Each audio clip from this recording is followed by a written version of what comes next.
वो आखिरी दरवाज़ा। एक बार एक नौजवान लड़का राघव, वो हमेशा रहस्यमयी चीज़ों की तरफ ज़्यादा खिंचता था, क्योंकि ऐसी रहस्यमयी बातों या जगहों पर उसे किसी न किसी प्रकार से अपना स्वार्थ सिद्ध करके धन कमाने का अवसर मिल जाता था।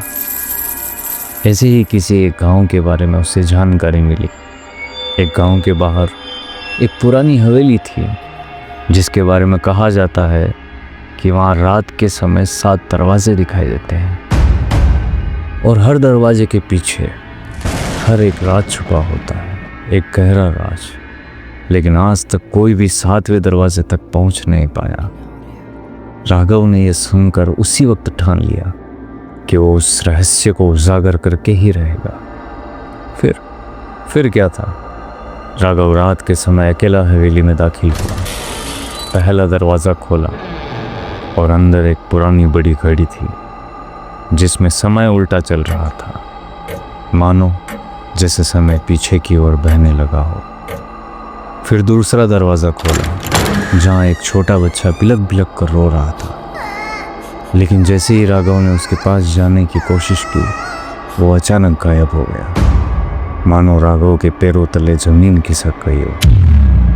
बेचैन व पसीने से लथपथ घबराए हुए राघव ने फिर ऐसे ही एक एक करके तीसरे, चौथे, 5वें, फिर छठे दरवाजे तक हर जगह उसे अपनी ही जिंदगी के काले सच दिखाई दिए। उसका झूठ, उसके धोखे, उसका लालच और उसकी गलती।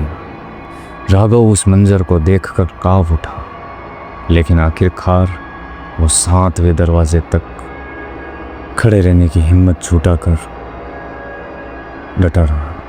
उसने धीरे से 7वां दरवाज़ा खोला और उसके होश उड़ गए, क्योंकि अंदर सिर्फ एक आईना था और आईने में जो चेहरा था वो उसी का था।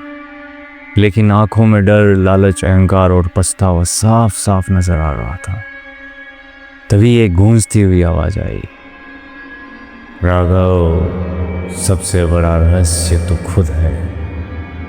तेरा अंत भी तेरे कर्मों से जुड़ा है। जीवन के हर मोड़ पर हर एक दरवाजा तूने खुद ने बनाया है और खुद ही खोला है।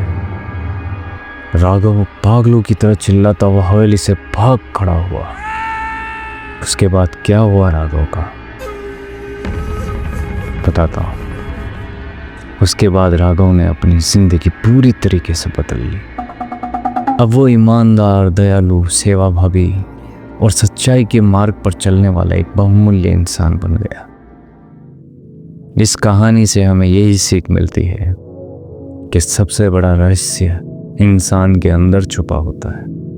अगर वो खुद को समझ ले तो जिंदगी के हर दरवाजे को खोला जा सकता है। धन्यवाद। सहार। कहानी अच्छी लगी हो तो शेयर अवश्य करें। सीताराम।